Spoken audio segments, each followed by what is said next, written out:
ஆய்ந்து உணர அகத்தில் நீயும் அறிவு கண்ணை திறந்தாய். தவறி அறியாமல் செய்துவிடும் பிழைகளையும் பொறுத்தாய். யா அல்லாஹ் யா அல்லாஹ் சுப்ஹானல்லாஹ். யா அல்லாஹ் யா அல்லாஹ் சுப்ஹானல்லாஹ். நீ கொடுத்ததற்கே நன்றி சொல்ல முடியவில்லை இன்னும்.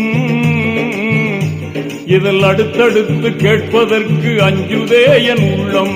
யா அல்லாஹ் யா அல்லாஹ் சுப்ஹானல்லாஹ்.